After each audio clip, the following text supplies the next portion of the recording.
خوش آمدید بدلوں کی نشریات میں انگیخت کے ساتھ میں ہوں ساشا جوید ملک، اور ہمارے ساتھ موجود ہیں محترم امتیاز عالم صاحب اور علامہ صدیق اظہر۔ ہم آج کے پروگرام میں ڈسکس کریں گے کہ 2021 کیسا رہا، ہمیں کیسے کیسے معاملات اور کیسے کیسے پرابلمس کو فیس کرنا پڑیں، کیا کیا چیزیں ہائی لائٹ ہوئیں، اور آپ کو ہم سب سے پہلے بات کرتے ہیں معیشت پہ کہ مہنگائی نے کیا زور پکڑا۔ آپ کو پتہ ہے منی بجٹ بھی اناؤنس ہوا کچھ دیر پہلے، تو ہم پہلے علامہ صاحب سے پوچھتے ہیں کہ جی سر بتائیں کہ معیشت کے حوالے سے بات کریں، کیا کہتے ہیں آپ؟ معیشت پچھلا سارا برس جو ہے معیشت اس میں ڈاما ڈول رہی، اور بہت سارے معاملات جو ہیں وہ ہمارے سامنے آئے۔ مہنگائی خاص طور پر جو ہے وہ ایک کمر توڑ مہنگائی پاکستان کے عوام نے دیکھی، اور ہمیں ایسے ایسے چیلنجز درپیش ہوئے، معاشی چیلنجز درپیش ہوئے، جس کے نتیجے میں کبھی آئی ایم ایف نے ہمارا پروگرام معطل بھی کر دیا، اور اس کے بعد گورنمنٹ کو بہت سارے ایسے اقدامات کرنے پڑے جس کے نتیجے میں کہ آئی ایم ایف کا پروگرام دوبارہ شروع کیا گیا۔ امتیاز صاحب، یہ ساری جو صورتحال ہے جس میں حکومت جو ہے معاشی اعتبار سے کبھی ایک قدم پیچھے اور کبھی ایک قدم آگے جاتی رہی، اور پاکستان کے عوام کے لیے مشکلات بڑھتی رہیں، آپ کیا سمجھتے ہیں کہ یہ ساری صورتحال جو ہے یہ کیا تھی اور اس کے نتائج کیا لیکن اس حکومت کی ایک تو پالیسی مستقل نہیں رہی، ایک کنسسٹنٹ نہیں رہی، اس میں کوئی تسلسل نہیں رہا۔ پہلے عمر آئے، اسد عمر، انہوں نے ایک اور لائن لی، ایک نیم انقلابی سی لائن کہ ہم آئی ایم ایف کے پاس نہیں جائیں گے، خود چلانے کی کوشش کریں گے، فلاپ ہو گئے۔ پھر آ گئے آئی ایم ایف کے نمائندہ گورنر صاحب بھی اسٹیٹ بینک کے، اور حفیظ شیخ آ گئے۔ انہوں نے آئی ایم ایف کا جو ٹپیکل فارمولا ہے بیلٹ ٹائٹننگ کا، ڈیمانڈ مینجمنٹ کا، مشقیں کسنے کا، انہوں نے وہ اختیار کیا۔ اچھا، اب ان سے یہ ہوا کہ وہ ڈیمانڈ مینجمنٹ کرنے کے باوجود ڈالر نیچے چلا گیا، اس کے باوجود مہنگائی نیچے نہیں گئی، اور الٹا یہ کیا ہوا کہ گروتھ، معیشت کی جو نشو و نما ہوتی ہے وہ بھی رک گئی، بے روزگاری بھی بڑھ گئی۔ اچھا، اب انہوں نے جاتے جاتے حفیظ شیخ نے ایک بڑا خوفناک پروگرام پہ اتفاق کر لیا، آؤٹ لائن پہ، اپریل مئی میں۔ یہ جو اس کے بعد آ گئے ہمارے اب وزیر خزانہ شوکت ترین صاحب، شوکت ترین کے گلے میں عذاب پڑ گیا۔ شوکت ترین نے کہا میں تو یہ پروگرام نہیں لیتا، تو انہوں نے ایک مجدہ سنایا سپلائی سائڈ کا کہ پبلک سیکٹر ڈیولپمنٹ پروگرام میں پیسہ ڈالو اور لوگوں میں خوشحالی پیدا کرنے کی کوشش کرو، ایک گڈ فیل فیکٹر کریٹ کرو۔ اب گڈ فیل معیشت کے پہلے تھا کچھ نہیں، گڈ فیل فیکٹر کہاں سے کریٹ کر لیتے، لہذا انہیں پھر جانا پڑا آئی ایم ایف کے پاس۔ اب جو پروگرام ہے، اب آج منی بجٹ کی شکل میں آج وہ بل پیش کر دیا گیا ہے۔ اب انہوں نے تمام جو ایگزمپشنز تھیں اور مختلف ریٹ سے سیلز ٹیکس کے، جو کہ بالواسطہ ٹیکس ہے جو میں اور آپ ادا کریں گے، یہ کہنا شیخ رشید کا فضول بات ہے کہ اس کا 2 ارب کا اثر پڑے گا اور فلاں ہوگا، ہر چیز مہنگی ہوگی، کیونکہ وہ جو 17% سیلز ٹیکس ہے وہ تو عوام سے انہوں نے اپنی قیمت اتنی حساب سے بڑھا کے پورا کر لینا ہے، اور یہ کوئی 144 اشیاء سے زیادہ پہ ہے۔ کوئی یہ 360 ارب روپے کے ٹیکس لگیں گے نئے، اور 200 بلین کا وہ گیا، اور کوئی 50 بلین کے یہ ترقیاتی پروگرام گیا، تو بیلٹ ٹائٹننگ اور ہوگی۔ اچھا امتیاز صاحب، یہ اس حکومت کے تضادات اگر آپ دیکھیں کہ عمران خان کہتے تھے کہ آئی ایم ایف کے پاس جانے سے بہتر ہے کہ میں خودکشی کر لوں۔ مسئلہ ہے۔ اچھا، ایک بات، دوسری بات یہ اس قسم کی یہ جو گمکس، یہ جی احساس پروگرام میں ہم نے یہ کر دیا، اب ہم نے صحت کارڈ دے دیا اور یہ کر دیا، اور اب یہاں پر ہم وہ بنا رہے ہیں جی دسترخوان بنا رہے ہیں، غریب لوگ آئیں گے کھائیں گے، اب وہ کچھ بھی نظر نہیں آ رہا۔ یہ جو عمران خان کو پاپولزم بہت، یہ جو اکنامک پاپولزم ہے، یہ بہت بعد میں سمجھ آیا۔ وہ جب سمجھ آیا جب ان کا ایجنڈا جو تھا نا احتساب کا اور کرپشن کے خاتمے کا، وہ ناکام ہو گیا۔ اب ان کے پاس کوئی چیز سیل کرنے کے لیے رہی نہیں، لہذا انہوں نے بے نظیر انکم سپورٹ پروگرام میں کئی چیزیں ڈال دی۔ یہ جو آپ کہہ رہے ہیں، وہ ٹوکنزم میں، اشتہار میں دلچسپی رکھتے ہیں۔ جا کے پناہ گاہوں کا افتتاح کر دیا، وہ پتہ نہیں پناہ گاہیں کہاں گئی، پھر دسترخوان کا کر دیا، پھر نوجوان کارڈ آ گیا، پھر کسان کارڈ آ گیا، پھر وہ علماء کارڈ بھی آ گیا، اب وہ راشن کارڈ بھی آ گیا، اب وہ صحت کارڈ آ گیا ہے۔ ہم نے حساب لگایا تھا اپنے شو میں کہ اتنا پاکستان کی ٹوٹل قومی دولت پیداوار نہیں ہے، جی ڈی پی نہیں ہے، جتنے اس پہ پیسے خرچ ہوں گے وہ کہاں سے لائیں گے؟ یہ وہ پیسے تھوڑے سی ہیں، اور اس میں بھی جب پچھلی بار اعلان کیا گیا تھا اس کا بھی 1 کوارٹر خرچ نہیں کیا انہوں نے.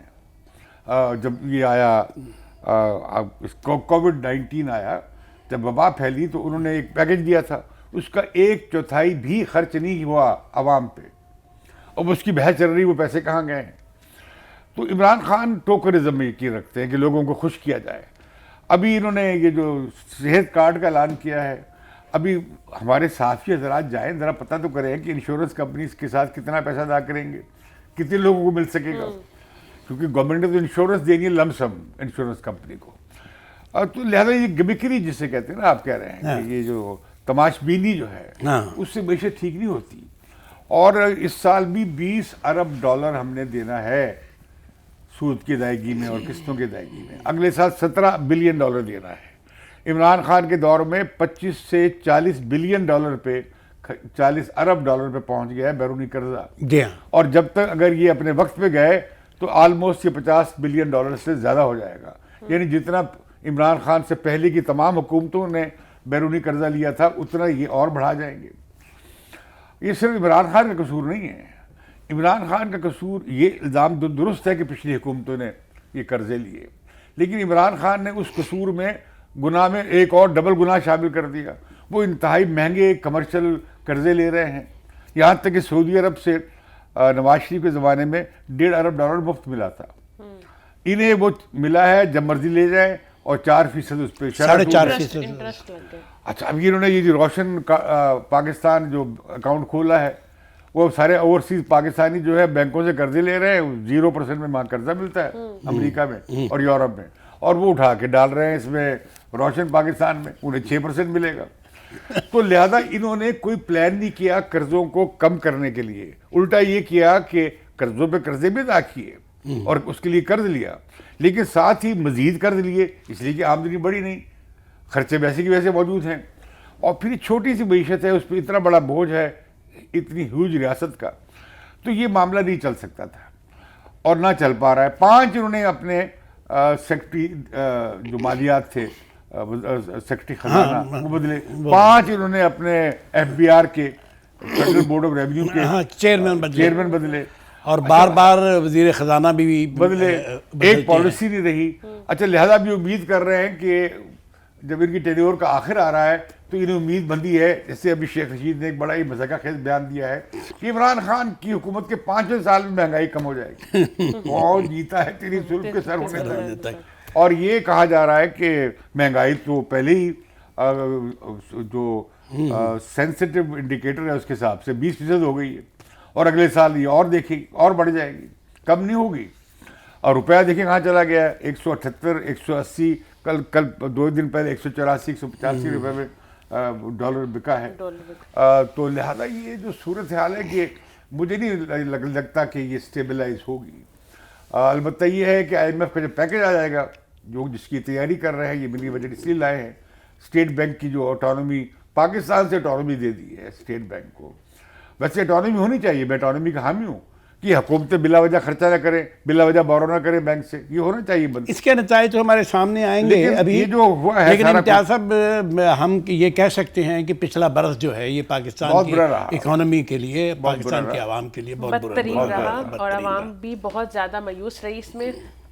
ہمارا دوسرا موضوع علامہ صاحب ہے جی ملٹری تعلقات کا اور خارجہ پالیسی کے تعلقات کا. کیا آپ کے بڑے ایشوز کیا رہے اس کے مطابق آپ کے؟ اس میں دیکھیں 2-3 چیزیں بڑی ہمارے سامنے آئی ہیں. ایک تو یہ جو عمران خان کے آنے پر اور اس کے بعد بھی یہ کہا جاتا رہا کہ فوج اور عمران خان جو ہے وہ اسٹیبلشمنٹ اور حکومت جو ہے وہ ایک پیج پہ ہے. تو اس میں ISI کا جو چیف تھے, ان کی اپوائنٹمنٹ کے حوالے سے ایک بحران پیدا ہوا, اور وہ مہینہ 1.5 مہینہ اچھا خاصا بحران جو ہے وہ چلتا رہا بہرحال, اور وہ پھر فوج کی مرضی کے مطابق ہی وہ حل ہوا. لیکن اس کے اندر جو ایک بہت زیادہ جو امپورٹنٹ چیز آئی وہ یہ کہ امریکہ کا افغانستان سے جانا, اور غیر متوقع طور پر طالبان کا کابل میں جو ہے وہ آ جانا, اور اس کے بعد کی جو ایک انسانی علمے کی صورتحال ہے. یہ امتیاز صاحب, میں آپ سے یہ پوچھنا چاہوں گا کہ یہ اچانک جو ہے یہ جو چیزیں ہمارے سامنے آئی ہیں، اس کا کیا پس منظر ہے، اور یہ اس کے نتائج کے ابھی مزید جو افغانستان کے حوالے سے جو انسانی المیہ ہمارے سامنے آ رہا ہے، اس کے کیا نتائج ہمیں جو ہے وہ دیکھنے پڑیں گے؟ بلکہ پچھلے دنوں بیان بھی آیا ہے کل پرسوں کا کہ 90 دن سے ان کی خواتین باہر نہیں نکلی ہیں، ان کو گھروں میں ہی بند کیا گیا ہے۔ افغانستان کا ڈراپ سین ہوا، ہم وارن کرتے رہے کہ بلبہ پھر پاکستان پہ گرے گا، جی، اور یہ جو اسٹریٹجک ڈیپتھ کی تلاش میں جو ہمارے تجویراتی ماہرین اور سیکیورٹی ایکسپرٹ رہے ہیں اور بڑی باتیں کھلتی رہی ہیں، مونچھوں کو تاؤ دیتے رہے ہیں کہ فائنلی ہم نے ہندوستان کو وہاں سے نکال دیا، لیکن وہاں پہ طالبان آ گئے جن کے پاس نہ کوئی اکانومیکلی پلان ہے، نہ جن کے پاس معیشت کا کوئی نسخہ ہے ٹھیک کرنے کا، نہ وہ ان کے پاس کوئی ایسا سسٹم ہے، اور متبادل ہے۔ نتیجہ کیا ہوا کہ وہ جو انسانی بحران ہے اس کا اثر پاکستان پہ بہت برا پڑنا شروع ہو گیا، اور یہ بڑھ جائے گا۔ مثلا یہ جو ڈالر آپ کا روپی گرا ہے، اس میں ایک وجہ یہ بھی ہے کہ افغانی بلیک مارکیٹ سے ڈالر اٹھا رہے تھے، اسی طریقے سے یہ کہ آپ کی بہت ساری چیزیں کم ہو گئی ہیں، گندم چلی گئی، آٹا چلا گیا، چینی چلی گئی، آپ کا گھی چلا گیا، اور تو یہ بہت ساری چیزیں جو خوردنوش کی ہیں افغانستان میں وہ ساری یہاں سے جا رہی ہیں، اور اس میں بڑے پیمانے میں اسمگلنگ بھی ہو رہی ہے، اور بڑا بحران پیدا ہوا چینی اور ابھی آٹے پھر کا۔ کیا ہوگا کہ ابھی وہاں سے مہاجرین آنا شروع ہو جائیں گے، وہاں پہ اسپتال بند پڑے ہیں، اسکول بند پڑے ہیں، کالج بند پڑے ہیں، خواتین کو گھروں میں بند کر دیا گیا ہے، تو اس کا آپ آئے گا، اور اس میں ہم نے کیا کیا ہے، بڑھ کے ہم سب سے بڑے ٹھیکیدار بن گئے، ایسا ہی ہے۔ ہم اس کی وزارت خارجہ ہم نے سنبھال لی، ہاں یہ ٹھیک۔ اور طالبان کا حال یہ ہے کہ وہ کہتے ہیں یہ ہم جو فینس لگائی ہے ہم نے، باڑ جو لگائی ہے خاردار ڈیورن لائن پہ، وہ اسے نہیں مانتے، نہیں انہوں نے مانتے۔ حملہ بھی کر دیا اور ہمارے درمیان فائرنگ بھی ہوئی ہے، پھر وہ بن گئے ہیں سرپرست پاکستان تحریک طالبان پاکستان کے، اور جس کے ساتھ بات چیت شروع کی گئی وہ تو بچوں کے جو شہید ہوئے، اے پی ایس کے شہید بچوں کی ماؤں نے بہت انہوں نے احتجاج کیا، اور پھر یہ ہوا کہ وہ ایسی شرائط لگا رہے تھے کہ یہ شریعت لاؤ، ہمارے لوگ رہا کرو، ہمیں جزیہ ادا کرو، ہمیں وہاں پہ سیٹل کرو، ساری باتیں وہ مطالبات پھر سے وہ، بلکہ افغان طالبان نے تو پاکستان کی حکومت سے یہ کہا کہ آپ ان کی باتیں مانیں، نہیں، انہوں نے کہا ان سے بات کریں، اور یہ کہ دنیا میں ہم وہ ان کے خلاف کوئی کارروائی کرنے کے لیے تیار نہیں ہیں، نہ ہوں گے، پوری دنیا میں ہم ان کی حمایت کرتے پھر رہے ہیں، البتہ یہ ہے کہ طالبان انہیں کی۔ ہمارے خلاف ایک لیوریج مل گیا ہے، ایسا ہی اور ہے۔ پھر وہ فون بھی نہ آیا، وہ کیسے فون آئے گا؟ اس کے بعد عمران خان جیسے وہ نواز شریف کو لتاڑتے ہیں، زرداری کو لتاڑتے ہیں، جو بائیڈن کے فون کا اب تک انتظار کر اس رہے کو ہیں۔ عمران خان نے وہ تقریریں شروع کر دی، تو بھائی آپ اس طرح خارجہ تعلقات نہیں چلتے، اور پھر یہ کہ آپ دیکھیں کہ سول ملٹری تعلقات میں بھی بڑا بحران رہا، خاص طور پہ ISI چیف کے حوالے سے، یہاں عمران خان نے اپنی طاقت منوائی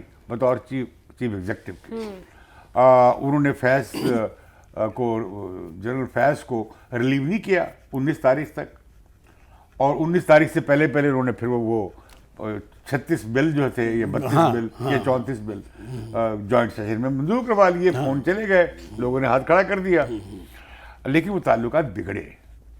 اب آپ دیکھتے ہیں کہ اب نیا ISI چیف آپ کو کہیں نظر نہیں آتے، ان کی تصویر بھی نظر نہیں آتی، کیونکہ دنیا بھر میں ہوتا ہے کہ جو انٹیلیجنس چیف ہوتے ہیں انہیں کہا جاتا ہے کہ ان کا نام بھی نہ پتہ لگے، ہاں یہ ٹھیک، اور ان کا چہرہ بھی سامنے نہ آئے، تو لہٰذا یہ جو لیکن جو اپوزیشن نے امید لگائی تھی صفحہ پھٹنے کی، وہ صفحہ نہ پھٹا، صفحہ کچھ تھوڑا سا ٹوٹ پھوٹ گیا، اس میں کچھ سلبٹیں آ گئیں، لیکن یہ نہیں ہوا کہ وہ صفحہ پھٹ گیا۔ امتیاز صاحب، اس سارے کے سارے سیناریو میں ایک اور بڑی امپورٹنٹ چیز تھی، وہ یہ کہ سی پیک جو ہے وہ رکا ہوا ہے۔ بہت رکا ہے۔ لیکن سی پیک کہ میں سمجھتا ہوں کہ پرائیویٹ سیکٹر ہمارا اس کے حق میں نہیں ہے، یہ جو لگایا گیا پہلے بندہ وزیر تجارت اسے ہینڈل کرتے رہے، وہ بھی اس کے حق میں نہیں تھے، اپنے ان کے انٹرسٹ تھے، پھر ایک اور صاحب لے کر آئے جو پرائیویٹ سیکٹر کے، اس سے پہلے وہ کیا نام پاپا تھے؟ جونز، پاپا جان صاحب جو تھے وہ کسی اور کام میں لگے ہوئے تھے، تو سی پیک اس گورنمنٹ کی پرائیورٹی میں نہیں تھا، بلکہ انہوں نے کرپشن کے الزامات لگا دیے، اور یہ پھر یہ کہ یہ بھی کہ احتیاط کے امریکی زیادہ ناراض نہ ہو جائیں، جہاں $62 بلین کی انویسٹمنٹ کا کمٹمنٹ ہے چائنیز کا، اس میں دوسرا فیز میرا خیال ابھی تک شروع نہیں ہوا، جو پچھلے جو جاری منصوبے ہیں چل رہے ہیں، ان کے پاس کوئی بلو پرنٹ بھی نہیں ہے۔ لیکن اس دوران ایک اور ڈیولپمنٹ ہوئی کہ یہ جو کوشش تھی کہ امریکہ سے تعلقات کچھ ہمارے بن جائیں، ان کی امیدیں غلط ہیں کہ امریکہ ان کے ساتھ ویسے تعلق بنا لے گا جیسے ایوب خان کے دور میں تھا، آل سائڈڈ تعلق ہی کہہ رہے ہیں. بھائی وہ تو صرف افغانستان کے حوالے سے انہوں نے تعلق بنایا تھا پہلے بھی ضیاء کے زمانے میں. جب وہ سوویت یونین وہاں سے چلا گیا اور تو انہوں نے اپنا سب کچھ بوریا بستر گول کر کے امریکی چلے گئے، بلکہ سینکشن لگ گئی پاکستان پہ. اب پھر یہ ہوا ہے، اب پھر امریکی چلے گئے ہیں. انہیں پاکستان کی ضرورت نہیں ہے. انہوں نے ایشیا پیسیفک ریجن کے لیے، انڈو پیسیفک ریجن کے لیے انہوں نے ہندوستان کے ساتھ اپنا کلوزلی اسٹریٹجک پارٹنرشپ بنا لی ہے. تو پاکستان زیادہ یہی کر سکتا تھا کہ امریکیوں کے خلاف محاذ نہ بنائے بلکہ اوائڈ کرے. اور دوسری طرف یہ کہ جو چائنا کے ساتھ تعلق ہے سی پیک کے حوالے سے، اس سے زیادہ آگے بڑھانا چاہیے تھا، جو کہ نہیں بڑھایا گیا. اب پھر آ گئی ہے نیشنل سیکورٹی پالیسی. وہ نہ پارلیمنٹ میں گئی، وہ ایک کمیٹی میں انہوں نے ضرور پیش کی جس کا اپوزیشن نے بائیک آؤٹ کیا. ڈرافٹ انہوں نے شیئر نہیں کیا، اب بھی نہیں کرنے جا رہے. وہ معید کہہ رہے ہیں یوسف کہ اس کا کچھ حصہ چھپے گا، باقی نہیں چھپے گا. آپریٹو پارٹ تو بالکل نہیں چھپے گا. بھائی آپریٹو پارٹ کیا ہوتا ہے؟ آپ نے کوئی جنگ کی اسٹریٹجی بھی اس میں آپریٹو پارٹ میں رکھنی ہے؟ وہ تو فوجیں اپنے پلان بناتی رہتی ہیں. وہ مسئلہ کیا ہے؟ وہ کہتے ہیں معیشت ہمارا فوکس ہوگی. تو پھر تو بڑا کچھ بدلنا پڑے گا. اگر جو اسٹریٹجک فوکس نہیں رہا تو پھر آپ کو کور ایشو جو بنا رکھے ہیں آپ نے انہیں بدلنا پڑے گا. اس کے بارے میں فلیکسیبلٹی کرنی پڑے گی. آپ کو ملٹرائزیشن جو ہو رہی ہے اسے روکنا پڑے گا اور اس کے خرچے کم کرنے پڑیں گے سیکیورٹی کے. آپ کو سوشل سیکٹرز پہ ڈائیورٹ کرنا پڑے گا اگر آپ ہیومن سیکیورٹی چاہتے ہیں. تو وہ کہاں ہے؟ آپ کو کٹ لگانا پڑے گا بہت سارے کی جو ایکسپینڈڈ سیکیورٹی ڈیزائن ہے پاکستان کے. وہ اگر اب نہیں کرتے تو پھر زمانی جمع خرچ ہے. میرا خیال ہے اسی لیے پارلیمنٹ میں پیش نہیں کیا گیا. یہ سوال یہ ہیومن سیکیورٹی کا مسئلہ نہیں ہے. ان کا مسئلہ یہ ہے کہ اب اکانومی کے پلے کچھ نہیں رہ گیا کہ وہ بیک کو ڈیٹ کو اور ڈیفنس کو پورا کر سکے. بالکل. لہذا اکانومی کی فکر اس لیے ہو رہی ہے کہ سیکیورٹی کو خطرہ بن گیا. سیکیورٹی کو خطرہ کیوں ہو رہا ہے؟ کہ یہ اکانومی اتنی ہوئی سیکیورٹی اپریٹس کو اور اسٹیٹ کو افورڈ نہیں کر سکتی. بالکل نہیں کر سکتی. سر تیسرا نقطہ ہے سیاست. حکومت گئی ہے نہ اپوزیشن اب تک متحد ہو پائی ہے کبھی. پی ٹی آئی کا زوال اور اپوزیشن کا انتشار. ساشا دیکھیں یہ بڑا اس حوالے سے بھی گزشتہ برس جو رہا وہ کافی اس میں معاملات جو ہیں وہ زلزلہ خیز، یعنی ہمیں کہنا چاہا بہت ساری چیزیں سامنے آئیں اور بہت ساری چیزیں جو ہیں وہ ہمارے سامنے سے نکل بھی گئیں. مثال کے طور پر تصور یہ کیا جا رہا تھا کہ اپوزیشن متحد ہوگی اور اپوزیشن متحد ہونے کے بعد کوئی ایسا فریم ورک بنائے گی کہ عمران خان حکومت کے خلاف کوئی عدم اعتماد آ جائے گا. اچھا پھر اس میں یہ تو نہیں ہوا.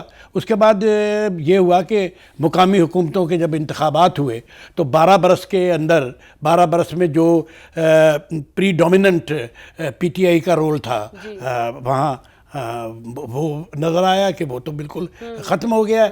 بلکہ وہاں پر جمعیت علماء اسلام اور اے این پی جو ہے وہ ہمارے سامنے آئی. عدم اتفاق بھی نہ ہویا. نواز شریف کی واپسی کی امتیازہ افواہیں بھی ہم بار بار سنتے رہے. اور اس میں لیکن اس میں ایک بہت بڑا جو کامیابی ہمیں ملی ہے اور جو عوام کی اور لوگوں کی جد و جہد کی کامیابی تھی وہ یہ تھی کہ جو میڈیا اتھارٹی بل پاکستان میں لایا جا رہا تھا، جو سراسر ایک فاشسٹ بل تھا، اس پر پاکستان کے صحافی اور وکلا وہ متحد ہوئے اور انہوں نے اس کو ناکام بنایا. اس کے علاوہ قاضی عیسیٰ کے خلاف ایک ریفرنس آیا، وہ بھی گیا. یہ ساری کی ساری صورتحال جو ہے یہ پچھلے برس ہمارے سامنے رہی. امتیاز صاحب آپ ذرا اس میں تھوڑی سی روشنی ڈالیں. ایک دم سے بکھری. اور اس میں ایک تو بڑی بات یہ ہے کہ عمران خان کی حکومت کا تو ہم بحران دیکھتے ہیں. وہ ڈلیور نہیں کر سکے اور اب 3.5 سال ہونے کو ہے. اور اگر یہ اس بنیاد میں دیکھا جائے تو اگلے 1.5 سال اگر ان کی حکومت رہتی ہے تو کوئی بڑی امید ان سے اب نہیں کی جا سکتی. اب مشکلات بڑھیں گی، ان کا زوال بڑھے گا، ان پر اعتماد گھٹے گا. لیکن عمران خان نے سروائیو کیا ہے اور انہوں نے ملٹری کے ساتھ ٹینشن کو بھی سروائیو کیا ہے، جو آئی ایس آئی چیف کے معاملے پہ جو گڑبڑ ہوئی تھی. پھر یہ کہ عمران خان اپنے اتحادیوں کو بھی ساتھ رکھنے میں کامیاب رہے ہیں، گو کہ ان میں گڑبڑ ہوتی رہی ہے. اور یہ کہ انہیں بڑا دھچکا جو لگا ہے وہ لگا ہے خیبر پختونخوا میں مقامی حکومتوں کے انتخابات میں ان کے ووٹ 2018 کے مقابلے میں علامہ صاحب 7% کم ہوئے ہیں، اور جمعیت علماء اسلام کے ووٹ 7% بڑے ہیں۔ بڑے اب یہ تقریباً برابر ہیں، لیکن اگر ANP کے پیپلز پارٹی کے مسلم لیگ کے ووٹ ڈال دیے جائیں تو باقی تو ووٹ ان کے 23% ہیں PTI کے، باقی تو سارے اپوزیشن پارٹیز کے ہیں، کچھ آزاد کے لوگوں کے بھی ہیں، لیکن 60-70% ووٹ جو ہے اب وہ اپوزیشن کے پاس ہے، 61% کے قریب، کیونکہ ANP نے کافی ووٹ لیے، پیپلز پارٹی نے کافی ووٹ لیے، مسلم لیگ نواز نے کافی ووٹ لیے۔ تو عمران خان نے کیا کیا، سارا ملبہ وہ کہہ رہے ہیں کہ جی مہنگائی مار گئی، وہ کہہ رہے ہیں جی آپ کی حکومت نے کوئی ڈلیور نہیں کیا، پارٹی کہہ رہی ہے وہاں پہ، انہوں نے چک کے عمران خان نے ساری پارٹی اڑا دی، اپنا آئین ہی توڑ دیا پارٹی کا، اور سارے عہدیدار کون بنائے، پارٹی کے وزیر، بھئی کابینہ کی میٹنگ ہو رہی ہے، اس کے بعد بیٹھ گیا جی پارٹی میٹنگ ہو گئی۔ تو لہذا ایک بڑا تحریک انصاف کو بڑا جھٹکا لگا ہے۔ اب وہ الیکشن کا دوسرا پارٹ جو ہے برف باری کی وجہ سے مارچ تک ملتوی کیا جا رہا ہے۔ پنجاب میں بھی غالباً الیکشن جو ہیں وہ مئی میں ہوں گے، اور پنجاب میں تو یہ میرا خیال ہے کچھ نہیں کر سکے۔ اچھا ان میں امتیاز آباد کی بات بڑی ہوتی ہے، اس میں رانا شمیم کا بیان بھی جو لیکن اس سے پہلے رانا شریف کے بیان سے پہلے اس میں نواز شریف کا کیس جو ہے نا وہ بڑا دلچسپ اختیار کر، ایک تو وہ آیا، ان کی ٹیپ آئی، اس کے بارے میں مختلف دعوے آ رہے ہیں، لیکن کوئی ضرورت نہیں کر رہا کہ اس کا پاکستان کی عدالت کوئی کر رہی ضرورت، یا اسلام آباد ہائی کورٹ ہی کرے تو اس کا فورینزک آڈٹ کروائے، کیونکہ جس صحافی نے جاری کیا اس نے تو فورینزک رپورٹ جاری کی تھی۔ اچھا اس کے مقابلے میں کچھ ایک ٹیلی ویژن نے، یہ ARY والوں نے اپنا ایک کروا لیا، وہ میرا خیال ہے جھوٹے ہی ثابت ہوا، لیکن اس کی ابھی اتھینٹسی تحریک کی جا رہی، ڈرتے ہیں کیونکہ کچھ لفظ تو ایسے ہیں جو کہیں بھی کسی اور تقریر میں نہیں کیے تھے، جیسے نواز شریف کو رہا نہیں کرنا، یا یہ کہ بیٹی کو بھی ساتھ فارغ کر دینا ہے، اور یہ کہ الیکشن سے پہلے اور کسی بین الاقوامی ایجنسی نے درست بھی قرار دیا۔ اب وہ بیان آ گیا ان کا، اب اس بیان کی گرد بھی گرد اڑ رہی ہے کہ وہ کہاں کیا گیا، نواز شریف دفتر میں کیا گیا، یہ کہاں کیا گیا۔ پھر اس کے ساتھ ہی نواز شریف کے آنے کی جو ہے مجد مسلم لیگ نواز 2 سال سے 1.5 سال سے چلا رہی ہے۔ میں سمجھتا ہوں کہ یہ سیاست اس طرح فالس سورس پہ نہیں چلتی ہے۔ میاں نواز شریف تب تک نہیں آئیں گے جب تک Maryam Nawaz even field case میں بری نہیں ہوتی۔ جس دن وہ بری ہو گئی نواز شریف پاکستان آ کے عدالت پہ پیش کر دیں گے، کیونکہ وہ تو ایبسینشیا میں ان کے خلاف کیس نہیں۔ اچھا امتیاز صاحب اسی حوالے سے ایک چھوٹا سا ضمنی سوال میں آپ سے کرنا چاہتا ہوں، یہ جو اسلام آباد کی عدالت نے، اسلام آباد ہائی کورٹ نے جو جرنلسٹوں پر فرد جرم، میرا خیال ہے اس میں عدالت بڑا فیوریبل ایٹیٹیوڈ بھی لے رہی ہے۔ وہ کہہ رہے ہیں چیف جسٹس صاحب کہ ہم حق کے اظہار کو مانتے ہیں، اور اوپر سے اب انٹرنیشنل میڈیا آرگنائزیشن بھی بول پڑی ہیں، پورے میڈیا کی باڈیز بھی، کہ بھئی ایک صحافی کو ایک بیان ملتا ہے، بیان حلفی، وہ کیوں نہیں شائع کرے گا اسے، اس کے پاس سکوپ ہے، اس کے پاس رائٹ ہے۔ اچھا اب وہ تو ذمہ داری نہیں لے رہا اس بات کی کہ وہ تو یہ لے رہا ہے کہ بھئی یہ ڈاکومنٹ مجھے ملا ہے، اس کے بنیاد میں نے خبر دے دی ہے۔ اچھا ابھی وہ معاملہ عدالت میں ہے، لیکن یہ کہ جو نواز شریف کا کیس ہے انہیں تاحیات جو نااہلی ہے اس سے سپریم کورٹ بار جا رہی ہے۔ اس دوران انہوں نے عدلیہ کو ٹیم کرنے کی کوشش کی، اس میں نشانہ بنایا گیا جسٹس قاضی عیسیٰ کو، وہ ریفرنس برے طریقے سے پٹ گیا، ناکام ہو گیا قاضی عیسیٰ والا۔ اب اگلے سال کچھ عدلیہ میں تبدیلیاں بھی آئیں گی، اور اس سے اگلے سال اور آئیں گی۔ اگر الیکشن ہوئے 2023 میں قاضی عیسیٰ چیف جسٹس ہوں گے، وہ ہوں گے چیف جسٹس۔ اچھا اب یہ جو معاملہ ہے یہ بھی بڑا مسئلے کا باعث رہا۔ اچھا اس میں ایک اور چیز بڑی اس پیریڈ میں یہ ہوا کہ نہ اپوزیشن متحد ہو سکی، ان کا اتحاد ٹوٹ گیا PDM کا، اور دوسرا یہ کہ جو پیپلز پارٹی کہہ رہی تھی اس طرف آئے، وہ لوکل باڈیز کے الیکشن میں سب حصہ لے رہے ہیں۔ مولانا فضل الرحمانی بڑے خوش ہیں کہ ان کی پارٹی نمبر 1 ہو گئی ہے۔ پہلے تو وہ کہہ رہے تھے کہ انتخابات کا بائیکاٹ کریں گے۔ اچھا اب یہ پنجاب کی لوکل گورنمنٹ الیکشن آنے جا رہے ہیں، اس میں بھی حصہ لیں گے۔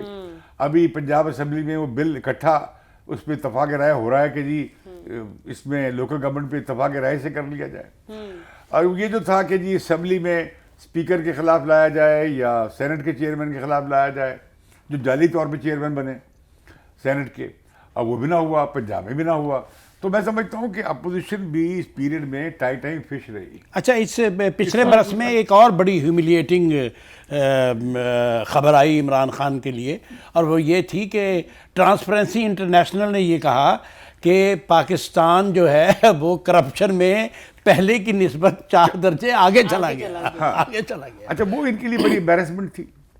اچھا، کیونکہ کرپشن تو صرف پورے سسٹم کی ہے، وہ صرف وزیر اعظم. عمران خان کی تھیوری سنیں، اوپر وزیر اعظم ٹھیک ہو جائے تو کرپشن ختم ہو جائے گی. کہاں ختم ہوئی؟ کرپشن تو بڑھ گئی.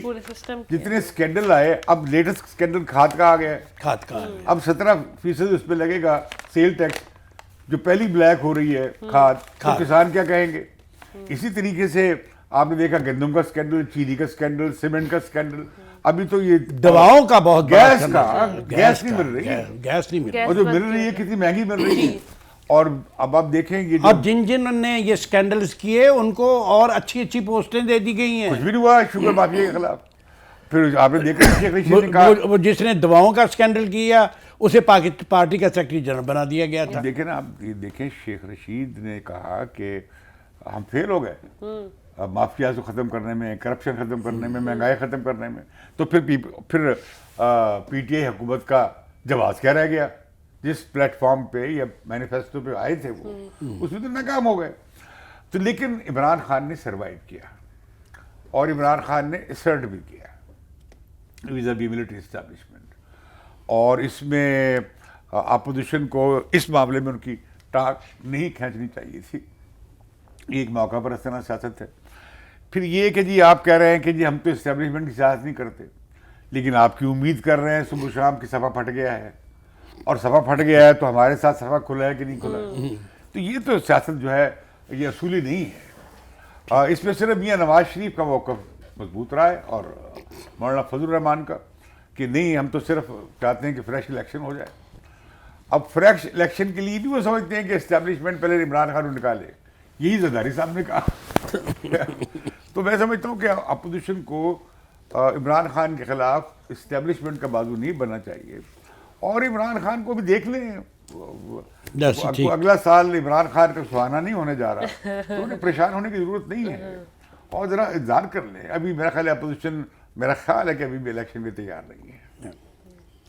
جی ناظرین، یہ تھا 2021 کیسا رہا، کیسا گزرا، کیا حکومت کی کارکردگی رہی، اور آپ کے ملک نے کیا ترقی کی اور کہاں اس نے کرائسس دیکھا. اوور آل کرائسس ہم نے ڈیٹیل میں ڈسکس کیے، ہمیں بتائے امتیاز عالم صاحب نے اور علامہ صدیق اظہر نے. اپنا بہت خیال رکھیے گا، اور آپ کو سب کو بہت بہت نئے سال کی مبارک. چینل کو سبسکرائب کرنا ہرگز مت بھولیے گا، بیل آئیکن کو کلک کریے گا. Thank you so much.